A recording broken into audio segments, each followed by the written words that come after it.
کامیابی کامیابی ایک خوبصورت تتلی ہے جس کے تعاقب میں انسان بہت دور نکل جاتا ہے، اپنوں سے دور، اپنی حقیقت سے دور، اپنی بساط سے باہر، اپنے جامے سے نکل جاتا ہے۔ اکثر اوقات وہ کامیابی کی سرمستی میں اپنی عاقبت برباد کر دیتا ہے۔ کامیابی ایک کھلونا ہے جس کے حصول کا عمل انسان سے منزل کا شعور چھین لیتا ہے۔ اس میں کوئی الجھاؤ نہیں، کوئی ابہام نہیں۔ ہم ایک خواہش کے حصول کو کامیابی کہتے ہیں اور اس کامیابی کے ساتھ ہی دوسری خواہشات دم توڑتی ہیں، اور یہ کامیاب خواہش اکثر و بیشتر خواہش نفس کے سوا کچھ نہیں۔ ایک محنت کرنے والا انسان کامیابی کی خاطر محنت کرتا ہے۔ دنیا میں مختلف قسم کی محنتیں ہیں، اس لیے مختلف قسم کی کامیابیاں ہیں۔ برے مقاصد کے لیے محنت اگر کامیاب بھی ہو جائے تو بھی ناکام ہے، اس کے برعکس اچھے مقصد کی محنت اگر ناکام رہے تو بھی کامیاب ہے۔ کامیابی کا حصول اتنا اہم نہیں جتنا مقصد کا انتخاب ہے۔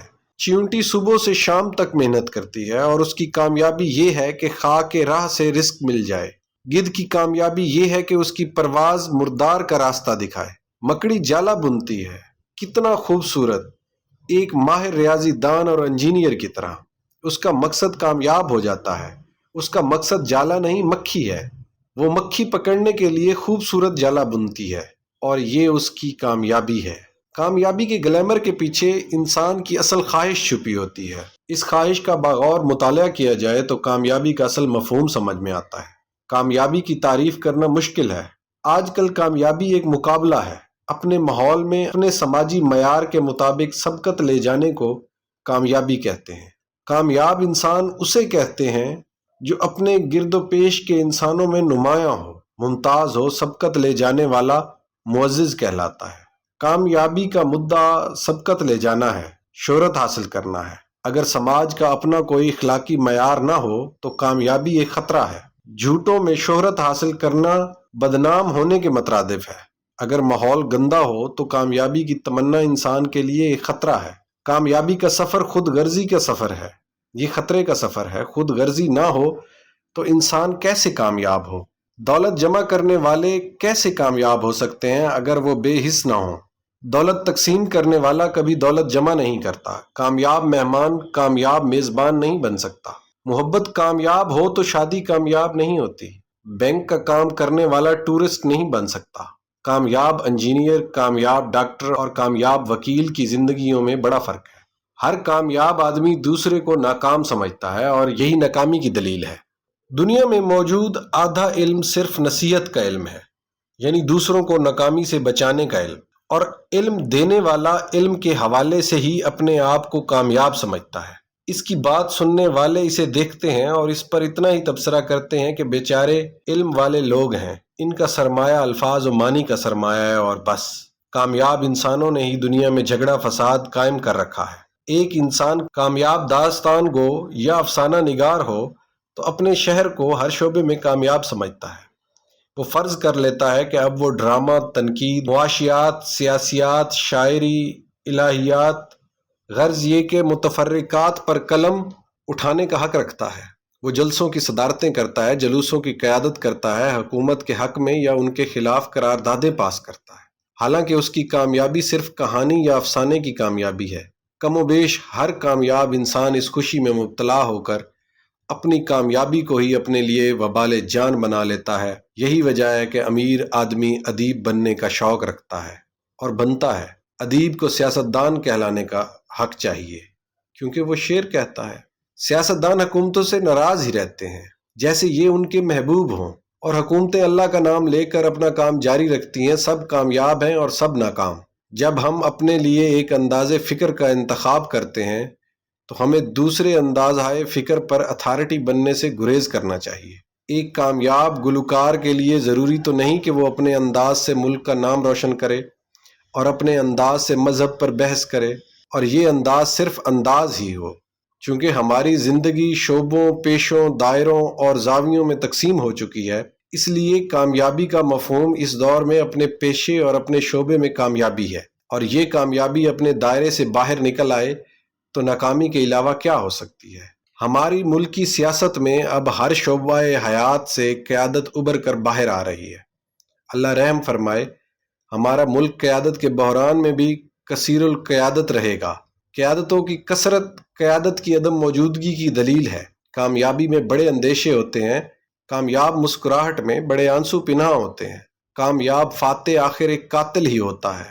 ہلاکو ہو یا سکندر اعظم، کام ایک ہی ہے اور غالباً انجام بھی ایک ہی ہے۔ دنیا کو فتح کرنا اور خالی ہاتھ گھر سے باہر پردیس میں مرنا کامیابی کا المیہ ہے۔ اجتماعی یا گروہی کامیابی میں کم خطرات ہیں۔ مقصد کا حصول قوموں کو عروج دیتا ہے، لیکن انفرادی کامیابی انسان کو اپنی ذات کے خول میں بند کر دیتی ہے، اور بعض اوقات انسان اپنی کامیابی کے لیے وہ عظیم مقاصد ترک کر دیتا ہے جن کو اپنی کامیابی کے جواز کے لیے پیش کرتا ہے۔ مثلاً ایک کامیاب ڈاکٹر کو لیں۔ ڈاکٹر کا مدعا اور اصل مدعا خدمت انسانیت ہے، مریضوں کی خدمت، دنیا سے بیماری کو کم کرنا اور اس طرح نیکی اور عبادت کو اپنی کامیابی کے جواز کے طور پر پیش کرنا۔ لیکن ایک کامیاب ڈاکٹر آہستہ آہستہ اپنی کامیابی کے تقاضوں سے مجبور ہو کر اتنا بے بس ہو جاتا ہے کہ بے حس ہو جاتا ہے۔ وہ مریضوں سے فیس وصول کرتا ہے نیکی کی بجائے مال کا معاوضہ، اور یہ عمل اس حد تک بڑھتا ہے کہ عذاب کی صورت کو اختیار کر لیتا ہے۔ میڈیکل سنٹروں کی تعداد میں اضافہ خدمت خلق کی بجائے طب کو انڈسٹری میں تبدیل کر چکا ہے۔ کامیابی کے دامن میں مسرتیں نہیں، حسرتیں ہوتی ہیں۔ کامیابی کا انجام اکثر اوقات اس مقصد کے برعکس ہوتا ہے جو کامیابی کی وجہ ہے۔ انسان لوگوں میں عزت حاصل کرنے کے لیے کامیابی چاہتا ہے۔ اگر عزت نہ ملے تو لوگ سکون حاصل کرنے کے لیے دولت چاہتے ہیں۔ اگر سکون نہ ملا تو کامیابی ایک محدود دائرے تک ہی کامیابی کہلاتی ہے۔ اس سے ماورا یا اس کے علاوہ وہ تصور کارگر ہی نہیں ہوتا۔ ماحول بدل جائے تو کامیابی کا تصور بدل جاتا ہے۔ محبت کی کامیابی اور محبت کی ناکامی میں فرق نہیں۔ محبت قائم رہے تو فراق بھی وصال ہے، اور محبت نہ رہے تو وصال بھی فراق۔ کامیابی کے لیے اس ماحول کا جائزہ ضروری ہے جس نے کامیابی کو تسلیم کرنا ہے۔ اگر ماحول اور فرد کے معیار میں فرق ہو تو کامیابی کا تصور ختم ہو جاتا ہے۔ دنیا کے عظیم رہنما وقت کے دیے ہوئے معیار سے بلند ہوتے ہیں۔ وہ اپنا معیار خود بناتے ہیں۔ وہ کسی پہلے سے طے شدہ اصول پر اپنی کامیابی کا انحصار نہیں کرتے۔ عمل، ہر انسان مصروف عمل ہے۔ عمل ہی شاید زندگی ہے۔ حکم ہے کہ انسان کو محنت کرنے والا بنایا گیا۔ انسان محنت کرنے پر مجبور ہے۔ ہمہ حال سرگرم عمل رہنے والا انسان اپنے عمل سے اپنی زندگی کو بہتر بنانے کا خواہاں ہے۔ انسان مقاصد کے حصول کے لیے بھاگتا ہے اور بھاگتا ہی رہتا ہے۔ ایک مقصد کی تلاش مختلف مقاصد کی آرزو بن کر عمل کی معنویت کو بے معنی کر دیتی ہے۔ ہم اپنے عمل کو صحیح مانتے ہیں لیکن عمل کے نتائج کی ذمہ داری قبول نہیں کرتے۔ انسان عمل کی کوشش کی جدوجہد کی چکی تلے پستا جا رہا ہے۔ اسے معلوم نہیں کہ اس کے پاؤں اسے کہاں لے جا رہے ہیں۔ دفتر سے دفتر تک، آخر کب تک؟ زندگی میں عمل جاری ہے۔ کولو کا بیل چل رہا ہے۔ چلتے چلتے عمر کٹ جاتی ہے اور فاصلہ طے نہیں ہوتا۔ ضرورتیں اور تقاضے بدلتے رہتے ہیں اور اس طرح عمل بھی تبدیل ہوتا رہتا ہے۔ انسان پلاننگ کرتا ہے مستقبل کی، لیکن جب وہ مستقبل حال بنتا ہے تو شاید اتنا روشن نہیں ہوتا جتنا اپنے عمل کو بدلتا ہے، اور اس طرح ایک نئے دائرے میں داخل ہوتا ہے، اور پھر وہی نتیجے اور پھر نیا عمل۔ یوں زندگی کٹ جاتی ہے۔ انسان سوچتا ہے آخر اس تگ و دو کا مقصد کیا تھا؟ ہمیں بچپن سے تعلیم دی جاتی ہے کہ محنت کرو، بڑے آدمی بنو۔ اس تعلیم کی وجہ سے انسان کوشش کرتا ہے اپنے قد سے بڑا ہونے کی۔ اپنے قد سے بڑا ہونے کی آرزو میں لوگ ہلاک ہوتے ہیں۔ کوشش اور مجاہدہ بہت کچھ دے سکتا ہے، لیکن ایک گدھے کو کوئی مجاہدہ گھوڑا نہیں بنا سکتا۔ ہر زندگی اپنی حدود میں مقید ہے۔ ہر انسان اپنے دائرہ عمل میں رہن رکھ دیا گیا ہے۔ انسان پابند ہے، محدود ہے، آرزو پابند نہیں۔ اس لیے محدود انسان کا لامحدود خواہشات کے لیے عمل کہیں نہ کہیں راستے میں دم توڑ دیتا ہے، اور انسان مسلسل عمل کرنے کے باوجود خاطر خواہ نتیجہ حاصل نہیں کر سکتا۔ انسان شہرت کے لیے عمل کرتا ہے۔ ناموری کی آرزو نے بڑے بڑے قافلے لوٹے ہیں۔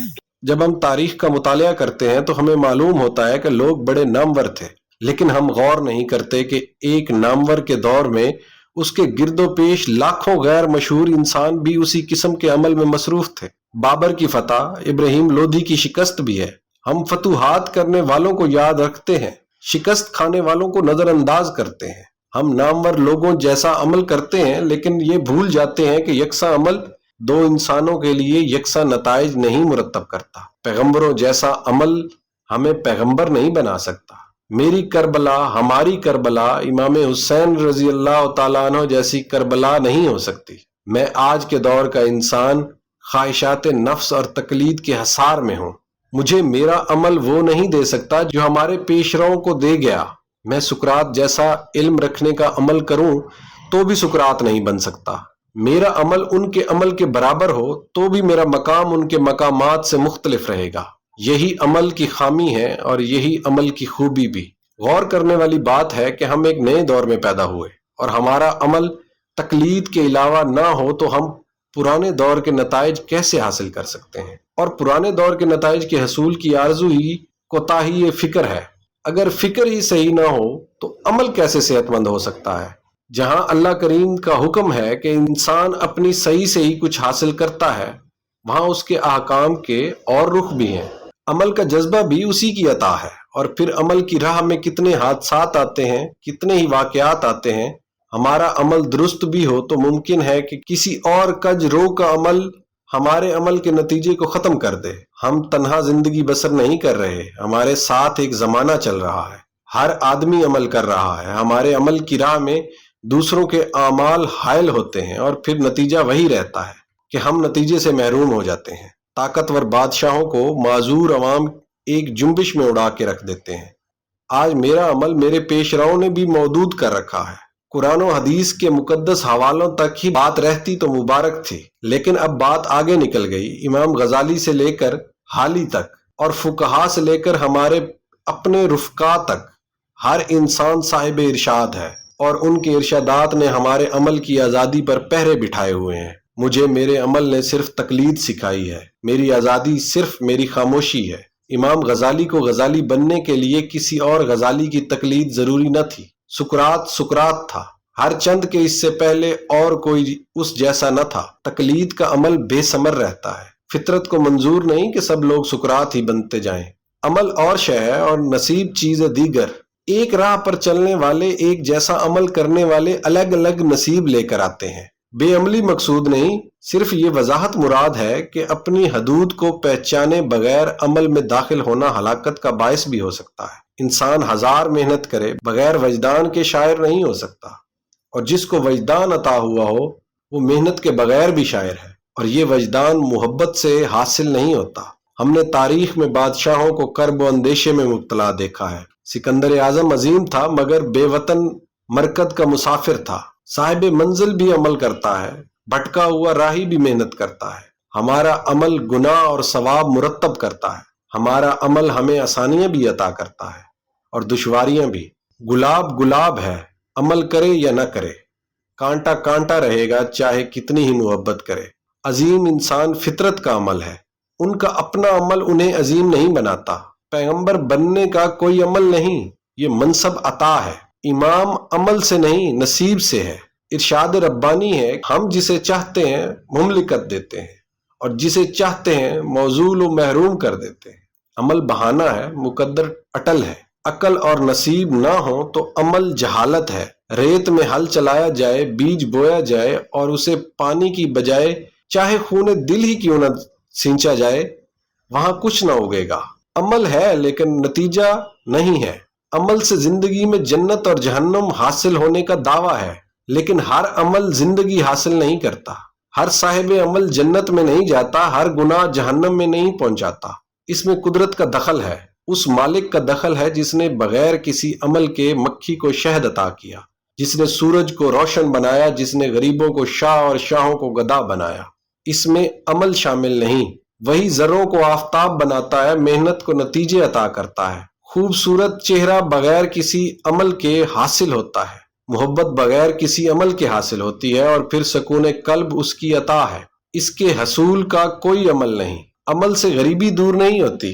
غریب انسان کتنا عمل کرتا ہے، مزدور کتنی محنت کرتا ہے، ایک ہی دفتر میں تمام لوگ ایک جیسا ہی عمل کرتے ہیں، ایک جیسے اوقات میں حاضر ہوتے ہیں اور نتیجہ مختلف ہوتا ہے۔ تنخواہیں الگ الگ ہیں، راہیں الگ الگ ہیں، لیکن محنت کے اوقات یکساں ہیں۔ ایک مارکیٹ میں ایک جیسے دکان والے، ایک جیسا سامان رکھنے والے الگ الگ نتیجے سے گزرتے ہیں۔ جہاں بیٹی پیدا ہوتی ہے وہاں بیٹا پیدا ہو سکتا ہے، لیکن ایسا نہیں ہے، کسی برے عمل کے بغیر بھی انسان بدنام ہو سکتا ہے۔ اکثر محروم انسان کہتے ہیں کہ انہوں نے کوئی غلطی نہیں کی، ان کی معصومیت کو سزا ملی ہے۔ ایسے ہوتا ہے اور ہوتا رہے گا۔ پیغمبروں پر الزام لگے ہیں، ان کو قید خانوں سے گزرنا پڑا ہے بغیر کسی برے عمل کے۔ اسی طرح ہم دیکھتے ہیں کہ بڑے بڑے مرتبوں پر فائز رہنے والے اتنے اہم نہیں ہوتے، ان کا عمل اتنا معتبر نہیں ہوتا، لیکن ان کا مرتبہ معتبر رہتا ہے۔ ایسا کیوں ہے؟ بس ہے، بے سبب ہے، بے جواز ہے۔ عمل بہت کچھ ہے، لیکن یاد رہے کہ عمل سب کچھ نہیں۔ سالہ سال اور کرنا کرن کی عبادت ابلیس کو ندامت کے علاوہ کیا دے سکتی ہے؟ ظلمات سے نور میں داخل ہونے کا کوئی عمل نہیں، یہ خود خالق کا عمل ہے۔ ہمارا عمل ہمیں معزز نہیں کرتا، اس کا فضل عزت بخشتا ہے۔ معاف کرنے والے کے لیے گناہ کوئی اہمیت نہیں رکھتے۔ نیکی کا غرور محرومیوں کا پیش خیمہ بھی ہو سکتا ہے۔ زندگی کی اساس عمل نہیں، فضل ہے۔ ہم لوگ فوری نتیجوں پر غور کرتے ہیں اور اس طرح انتہائی نتائج سے بے خبر رہتے ہیں۔ جھوٹے معاشرے میں عزت دراصل بدنامی ہے۔ ہم نہیں سمجھتے کہ اصل عمل اس کے فضل کے حصول کا نام ہے، اور اس کا فضل کسی فارمولے سے حاصل نہیں ہوتا۔ نیت کی اصلاح ہو تو عمل میں خلوص پیدا ہو سکتا ہے، اور عمل کا خلوص نیتوں سے بے نیاز ہے۔ نیکی کے سفر میں جہاں بھی آخری سانس آئے وہی منزل ہے۔ ہمارا نظام حیات، نظام تعلیم، نظام فکر ہمیں صرف عمل میں مصروف رکھتا ہے۔ عاقبت کی کوئی گارنٹی نہیں، نتیجے عارضی ہیں۔ مرتبے، آسائشیں، شہرتیں اور اختیارات گمراہی کے مقامات بھی ہو سکتے ہیں۔ اس عمل کو تلاش کیا جائے جو ہمیں بھی پسند ہو اور ہمارے مالک کو بھی، ورنہ نتیجہ ہلاکت اور گمراہی ہے۔ احسن عمل اصلاح باطن کے ساتھ حسن حیات کا حصول ہے۔ زندگی میں راہیں بدلنے کا وقت نہیں، پہلے ہی سے صحیح راستے کا انتخاب کیا جائے اور اس پر صحت عمل سے گامزن ہو کر اس کے فضل کا آسرا تلاش کیا جائے۔ یہی منشا ہے اس حکم کا کہ اے انسان، تو محنت کے لیے پیدا کیا گیا، اب اپنے رب کے راستے کی طرف محنت کر۔ کہیں ایسا نہ ہو کہ ناعاقبت اندیشی میں ہمارا عمل اس بڑھیا کی طرح ہو جس نے راتوں کو جاگ جاگ کر سود کاتا اور انجام کار اسے خود ہی الجھا دیا۔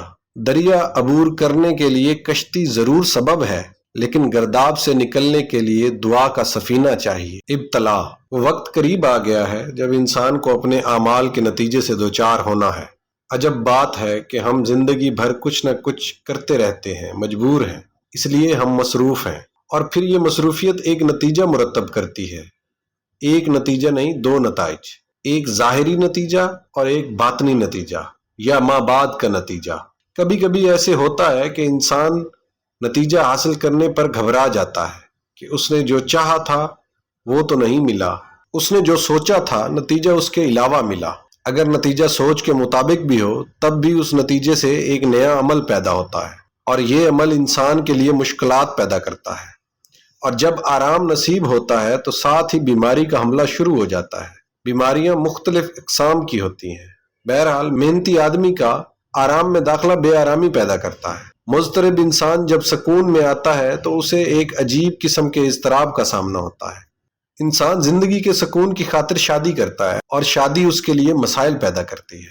شادی کا لفظ ہی خوشی کا مترادف ہے، اور اگر اس کے نتائج اور اس کی تفسیر اپنے معنی کے برعکس نکل آئے تو انسان اپنے آپ کو ابتلا میں محسوس کرتا ہے۔ شادی ایک ایسا تجربہ ہے جس سے انسان فائدہ نہیں اٹھا سکتا۔ شادی اور محبت اگر الگ الگ انسانوں سے ہو تو ایک طرفہ عذاب ہے، انسان اس عذاب میں مبتلا رہتا ہے۔ فرض اور شوق کا تصادم ہی ابتلا ہے۔ زندگی انسان کو مبتلا ہی رکھتی ہے۔ انسان ناموری کے حصول کے لیے کیا نہیں کرتا؟ ناموری کی خواہش ایک کرب ہے، ایک ابتلا ہے، ایک مصیبت ہے، اور اس مصیبت کا انجام ایک نئی مصیبت کی شکل میں حاصل ہوتا ہے۔ ناموری حاصل ہو جائے تو سکون حاصل نہیں ہوتا۔ جب انسان کو اس حقیقت کا علم ہو جائے کہ وہ جن لوگوں میں مشہور ہے وہ لوگ جھوٹے ہیں، تو یہ ناموری ایک تہمت سے کم نہیں ہوتی۔ جھوٹے لوگوں میں پسند کیا جانے والے سچے انسانوں میں ناپسند ہوگا۔ ہر نامور انسان کسی نہ کسی طبقے میں بدنام کہلایا جاتا ہے۔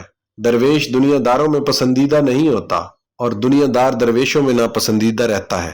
سورج کی روشنی کو چمگادڑ، الو، چور اور ڈاکو ناپسند کرتے ہیں۔ بہرحال شہرت ایک مستقل ابتلا ہے۔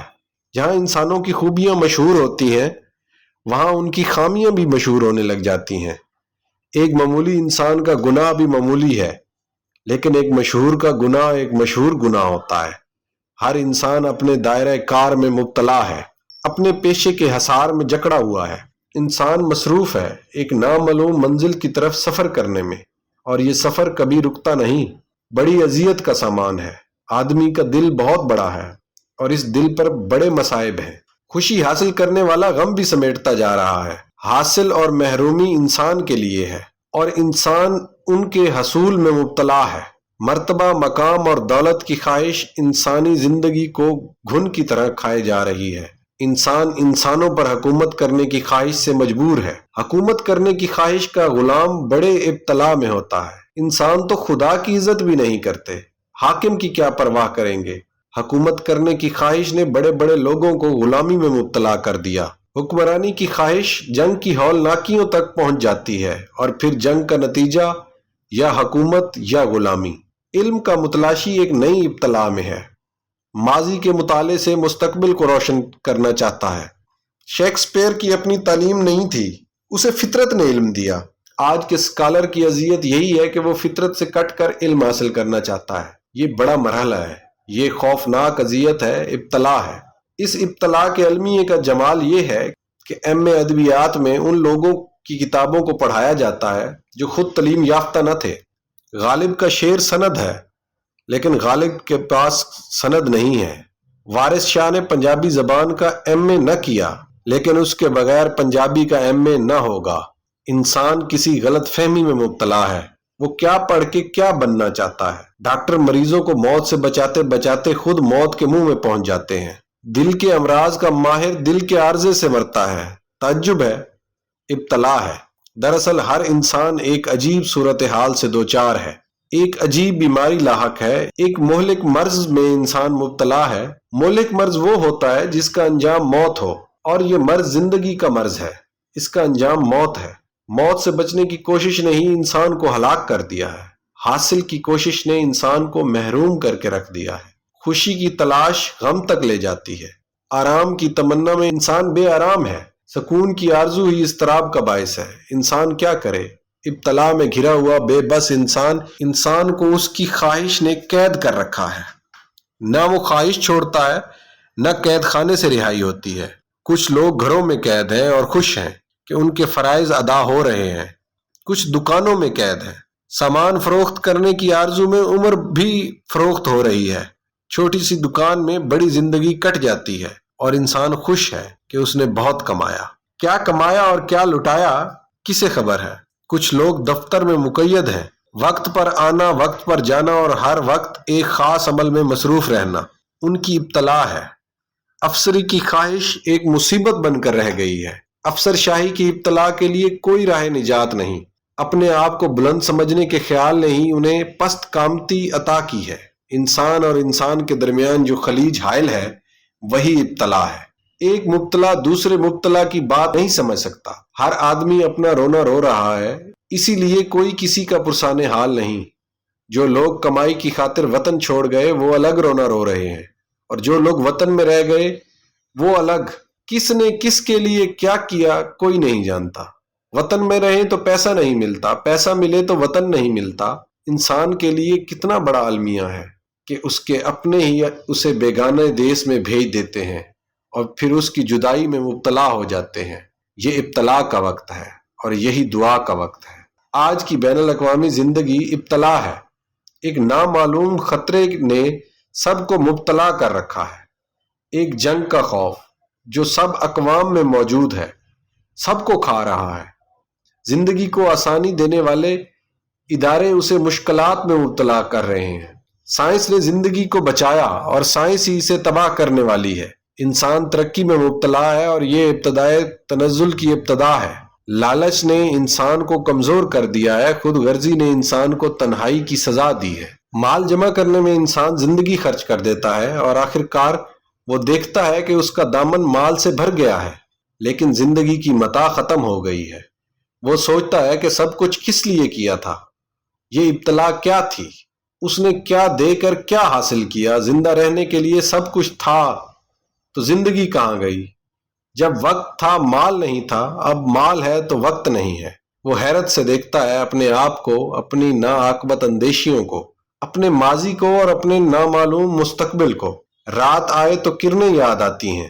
انسان ایک اور مرض میں مبتلا ہے۔ خدائی کرنے کی خواہش نے اس سے انسانیت بھی چھین لی ہے۔ جو انسان نہ بن سکا وہ اور کیا بنے گا؟ ہر آدمی بھاگے چلے جا رہا ہے۔ کیا قیامت آنے والی ہے؟ کچھ عذاب نازل ہو رہا ہے؟ انسان کے پاس مصروفیت ہے، فرصت نہیں۔ اس کے پاس وقت نہیں ہے۔ خوشی ملے تو ہنسنے کا وقت نہیں، غم ملے تو رونے کا وقت نہیں، کوئی مر جائے تو جنازے میں شامل ہونے کا وقت نہیں۔ عذاب تو یہ ہے کہ اس کے پاس اپنی ذات کے لیے بھی وقت نہیں ہے۔ وہ اپنے کام میں مبتلا ہے، کام کام اور صرف کام۔ یہ کام کس کام کا جب اس کے انجام کا ہی پتہ نہیں؟ انسان جلدی میں ہے، عجلت میں ہے، وہ ابتلا میں جکڑا ہوا ہے۔ آسمان کی طرف دیکھتا ہے تو پاؤں تلے کی زمین نکل جاتی ہے، زمین کی طرف دیکھتا ہے تو سر پر آسمان گرنے کا خطرہ لاحق ہے۔ انسان کیا کرے؟ انسان مسیحا بننے کی بیماری میں مبتلا ہے، اور یہ مسیحائی اس کے اپنے کام بھی نہیں آتی۔ وہ دوسروں کے حالات درست کرنا چاہتا ہے اور خود گردش حالات میں ہے۔ جب وہ اعلام روزگار میں گر جاتا ہے تو بے بس ہو کر ہتھیار ڈال دیتا ہے، اور یہ دنیا پہلے کی طرح سے قائم و دائم رہتی ہے۔ محبت کرنے والوں کی ابتلا سب سے سخت ہے۔ اپنی زندگی اور دوسروں کا خیال عجب بات ہے، راتیں اپنی اور باتیں کسی کی۔ یہ ابتلا ازل سے ہے، اس سے مفر نہیں۔ چاند کہیں ہوتا ہے اور چاندنی کہیں۔ ایسے لوگوں کا اور کوئی تعارف باقی نہیں رہتا سوائے اس بات کے کہ میں وہی ہوں مومن مبتلا، تمہیں یاد ہو کہ نہ یاد ہو۔ دیوار اپنی راہ میں اس سے بلند تھی، وہ شے جو اس نے اپنے لیے منتخب نہ کی، وہ چیز اس کو میرے لیے کیوں پسند تھی۔ بڑھاپا۔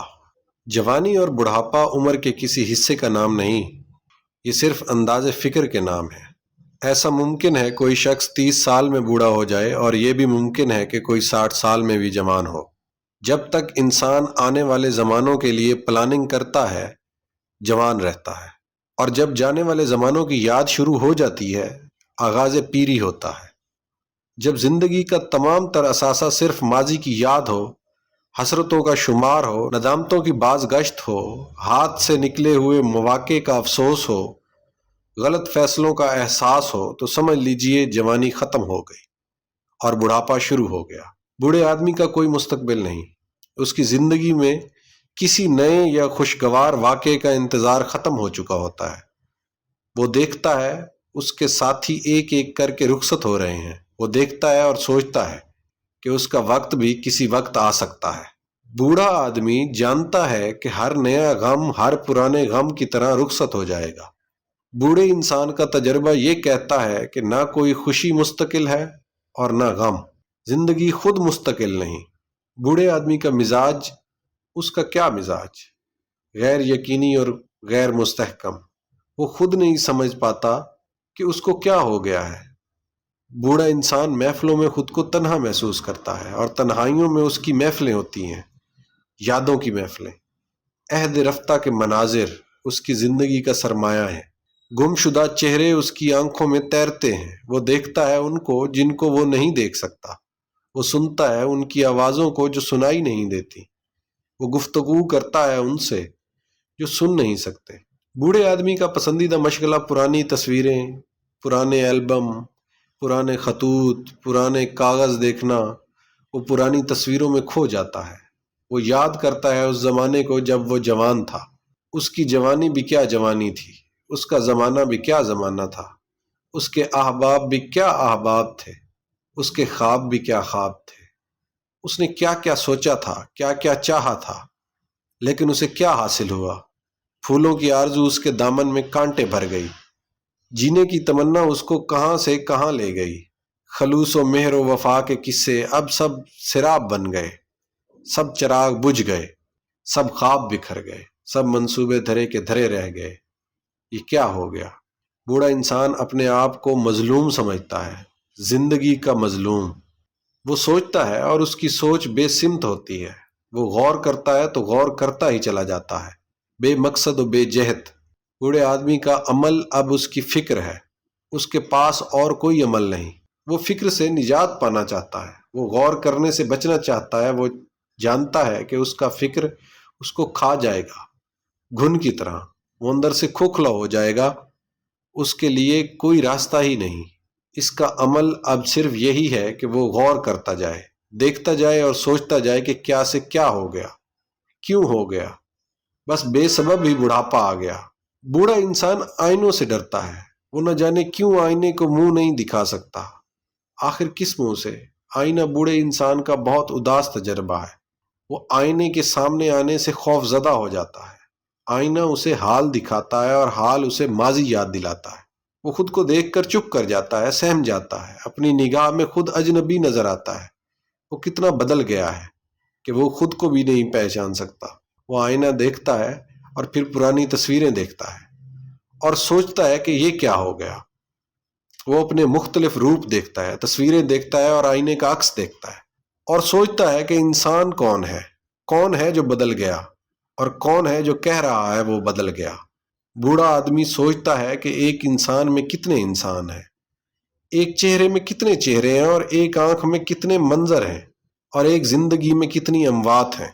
ہر دور مر جاتا ہے، نیا دور شروع ہوتا ہے۔ جوانی ہاتھ سے یوں اڑ جاتی ہے جیسے مہندی کا رنگ۔ بڑھاپا آتا ہے تو بس ٹھہرنے کے لیے، ہمیشہ کے لیے۔ بڑھاپے کے مسائل دراصل ایک ہی مسئلے کے مختلف حصے ہیں۔ بوڑھے آدمی کا سب سے بڑا مسئلہ صحت ہے، صحت کا خیال ہے۔ بوڑھے آدمی کو پہلی بار محسوس ہوتا ہے کہ صحت ریت کی دیوار ہے، اپنے بوجھ سے گر جاتی ہے۔ بھاگنے دوڑنے والا جسم اب صرف آرام چاہتا ہے۔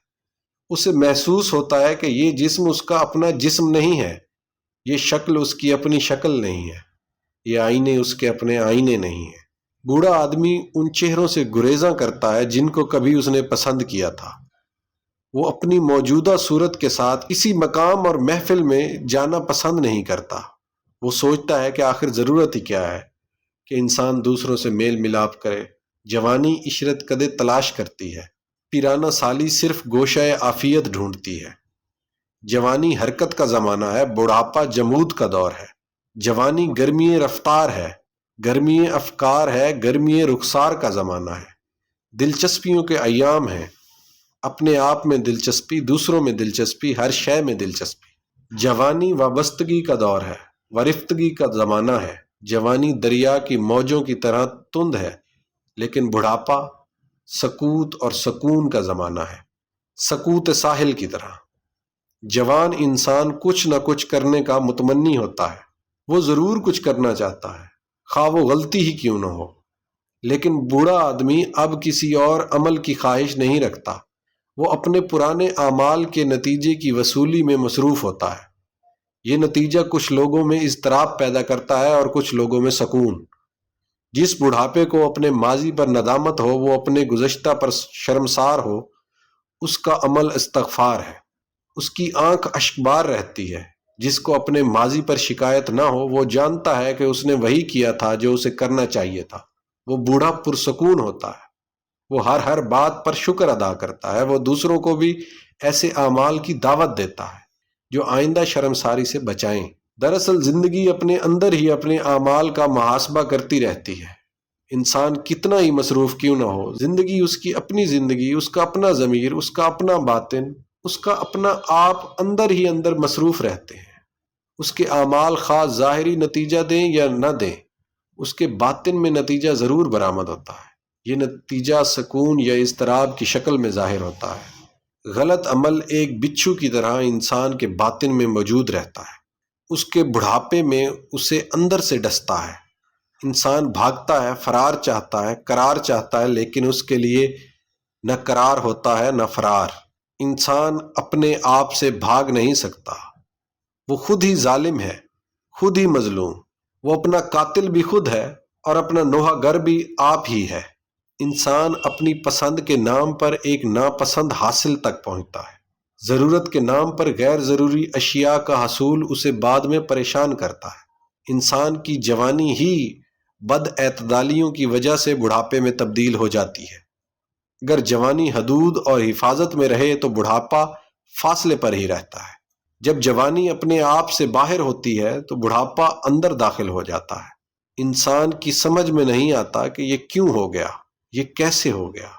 جوانی کی خوش خوراکی اور بسیار خوری معدے کی بیماری بن کر بڑھاپے کی شکل اختیار کر لیتی ہے۔ جوانی اپنے حلقہ دوستاں کو وسیع کرتی ہوئی دائرہ دشمناں تک پہنچ کر بڑھاپے کا روپ دھار لیتی ہے۔ جوانی کی بغاوتیں ندامتوں کا بوجھ بن کر جوانی کو دبوچ لیتی ہیں اور انسان بوڑھا ہو جاتا ہے۔ زندگی کے سمندر میں بوڑھا انسان یا تو لاش بن کر تیرتا ہے یا موتی بن کر۔ بڑھاپا ہی دراصل شعور کی جوانی کا دور ہے۔ جسم اور جسم کی حرکات کم ہو کر انسان کو باطن کی طرف متوجہ کرتی ہیں۔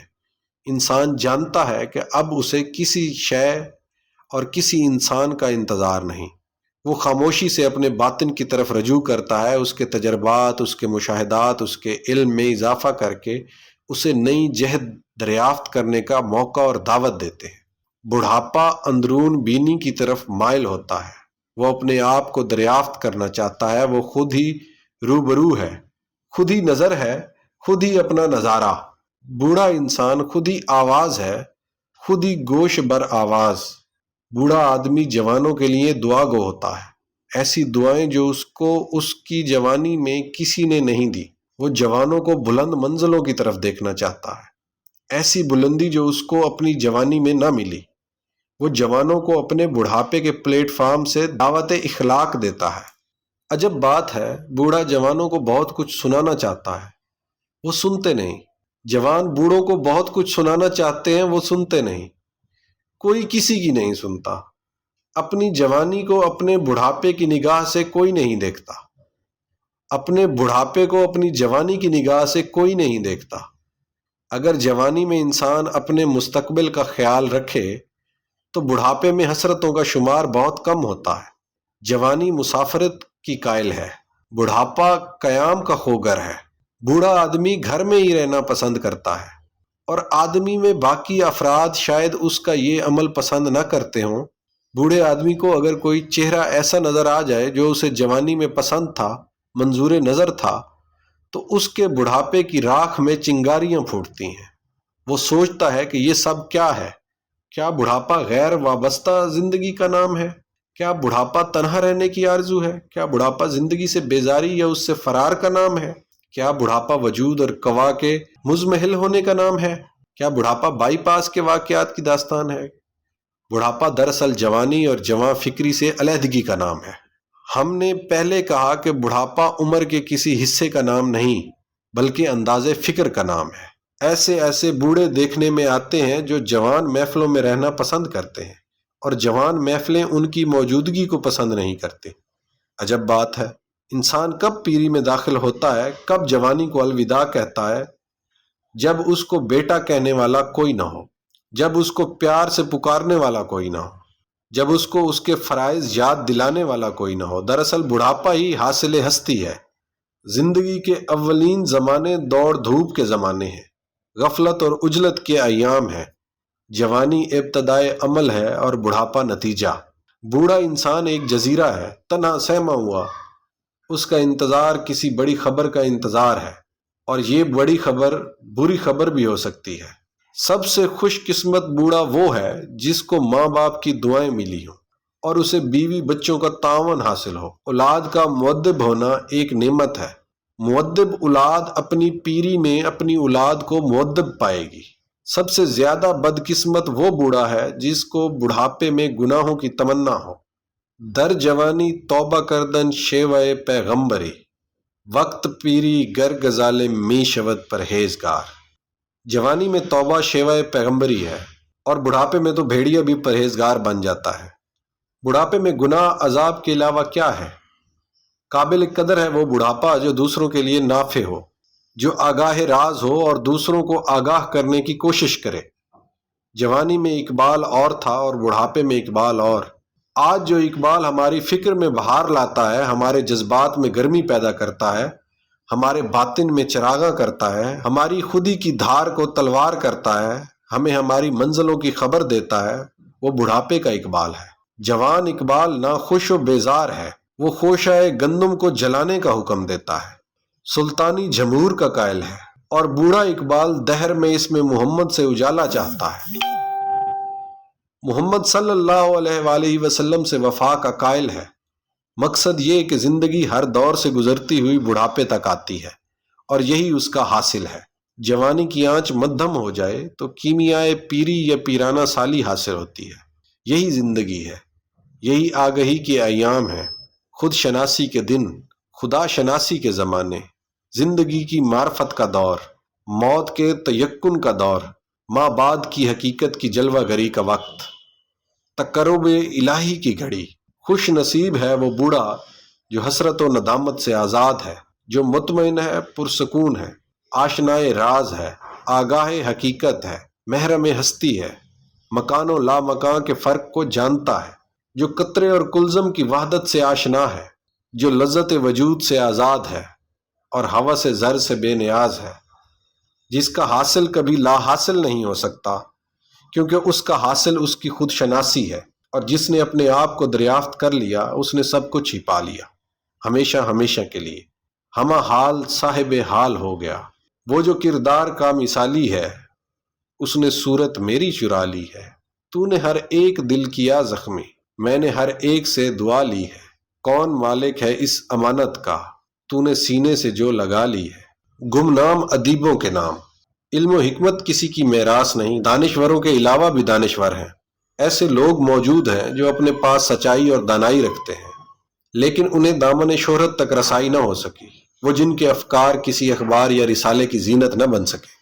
ایسے شعراء جن کا کلام میں بلاغت ردی کاغذ کے ٹکڑوں اور سگریٹ کی خالی پیکٹوں تک محدود رہتا ہے، وہ جن کے قلوب کائنات کی دھڑکنوں سے ہم آہنگ ہیں، لیکن جن کو حوادث زمانہ نے راستہ نہ دیا، آج کا کالم ایسے ہی گمنام ادیبوں کے نام سے منسوب ہے۔ زندگی کے دشت و صحرا سے باہوش گزرنے والے ایسے بے شمار ادیب اور دانشور ہیں جو خاموش رہے، ان کے پاکیزہ اور منزہ خیالات لب اظہار تک نہ آئے۔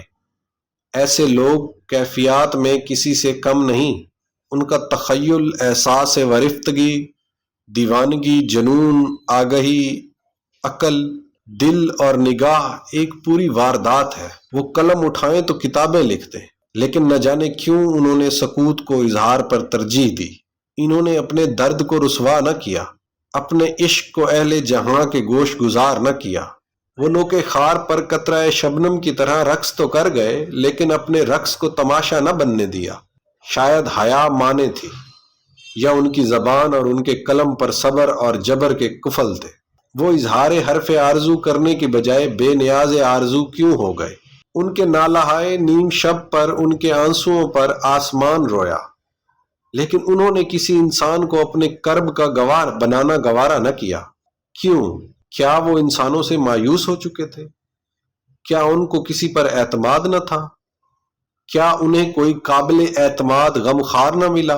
وہ گویائی کے مالک تھے، فصاحت و بلاغت رکھتے تھے، لیکن وہ گونگے کیوں بنے رہے؟ وہ خاموش طوفان بپا کیوں نہ ہوا؟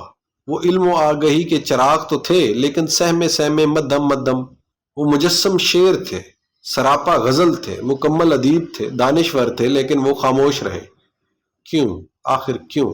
یہ بہت بڑا کیوں ہے، یہ بہت بڑا سوال ہے، آج کا نہیں، صدیوں سے چلا آ رہا ہے۔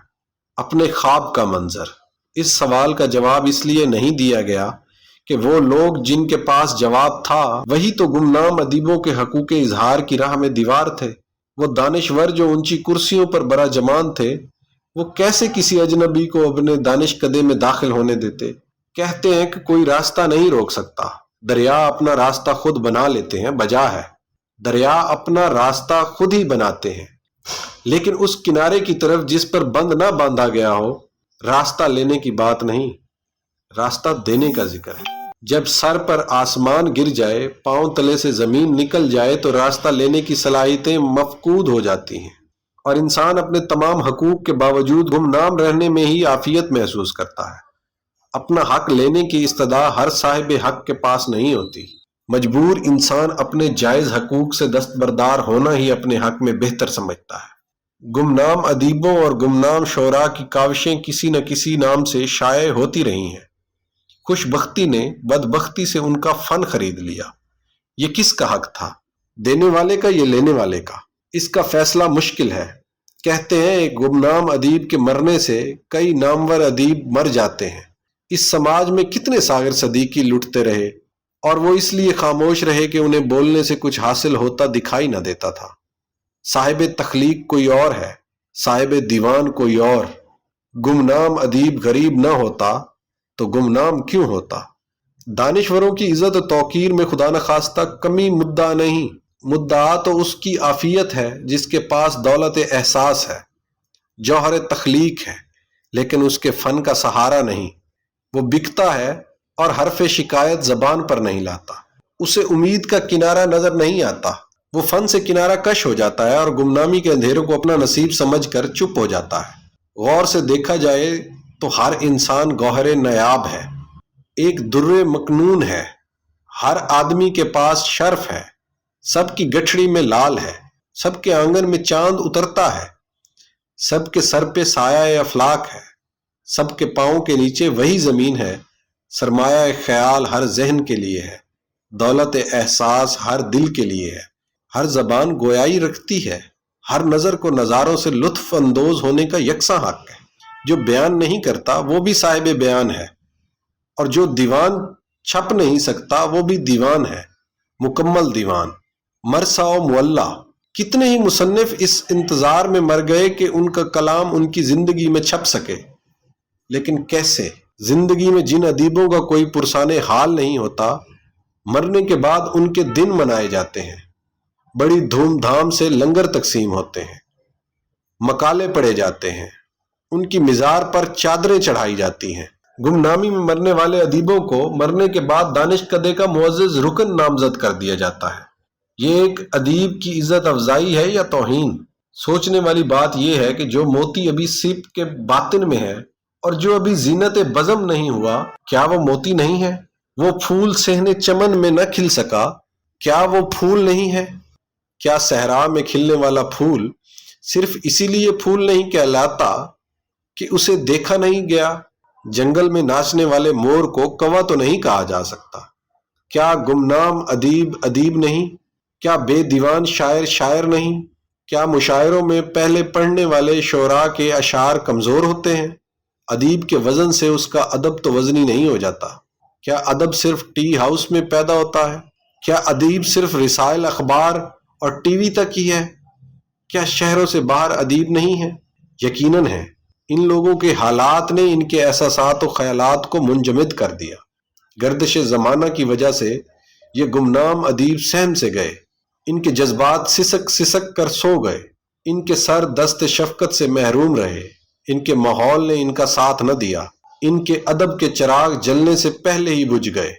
یہ رموز مرگ و حیات سے باخبر تھے، لیکن ان کی گمنام تصانیف دن کا اجالا دیکھنے سے محروم رہیں۔ ان کے افسانے خریدنے والا کوئی نہ تھا، بیچنے والا کوئی نہ تھا، چھاپنے والا تو درکنار، سننے والا کوئی نہیں تھا۔ ان کی ادبی زندگی کی بے بسی پر افسوس کرنے والا بھی کوئی نہ مل سکا۔ جنگ کے گمنام سپاہیوں کی طرح ادب کے گمنام مسافروں کو سلام کہنا واجب ہے، ان کا احترام ضروری ہے۔ وہ جہاں کہیں بھی ہیں قابل عزت ہیں، پہاڑوں میں، صحراؤں میں، قصبوں میں، گاؤں میں، گھر کی چار دیواری میں، کارخانوں میں، فوج میں، سیول میں، ہوٹلز میں۔ غرض یہ کہ جہاں بھی ہیں خوب ہیں۔ ان کی سوچ ادب ہے، ان کا تخیل ادب ہے، ان کے پاس دانش ہے لیکن وہ دانشور نہیں، ان کے پاس ادب ہے لیکن وہ ادیب نہیں۔ ان کے حسن خیال کو گمنامی کے غار سے باہر نکالنا نصیب نہ ہو سکا۔ ایسے ادیب دراصل آتشیں جزیرے ہیں جو اگر زبان کھولیں تو پانی میں آگ لگ جائے، لیکن وہ اور ان کا ادب خاموش ہیں۔ شاید وہ شہرت اور کامیابی کو درخور اعتنا ہی نہیں سمجھتے، وہ اپنے آپ کو ادیب کہلوانے کی تمنا سے آزاد کر چکے ہیں۔ وہ بے نیاز ہے، اپنی مستی میں مست، اپنی رعنائی خیال میں محو، ستائش و صلہ کی آرزو سے بہت دور۔ ان کا فن ہی ان کی سند ہے۔ وہ اپنی تنہائیوں میں انجمن ہے، اپنے حال میں صاحبان حال ہیں، کال کا جامہ چاک کر چکے ہیں۔ وہ عظیم ہیں، انہیں کسی کالم کی بھی ضرورت نہیں۔ کہتے ہیں کہ اگر کوئی صاحب نگاہ مل جائے تو کوئی شعیب میسر آ جائے تو شبانی کو کلیمی میں بدل دیتا ہے، لکنت کلیم اللہ ہی کرتی ہے۔ جس ہیر کو وارث شاہ مل گیا وہ ہیر گمنامی کے اندھیرے سے ایسی نکلی کہ ادب کے آسمان پر آفتاب و ماہتاب بن کر طلوع ہوئی۔ وارث شاہ کے دم سے ہیر حق ہو گئی، اس کی داستان، اس کا عشق زبان زد عام ہو گیا۔ اب وہ ہیر روح کی فریاد ہے، وہ علم بولتی ہے، عرفان میں بات کرتی ہے، فلسفہ بیان کرتی ہے، عشق و حسن کے رشتوں کا تجزیہ کرتی ہے، گنگناتی ہے، رقص کرتی ہے، عشق مجازی سے عشق حقیقی کے ناطے جوڑتی ہے، راہ سلوک کی منزلیں طے کرتی ہے۔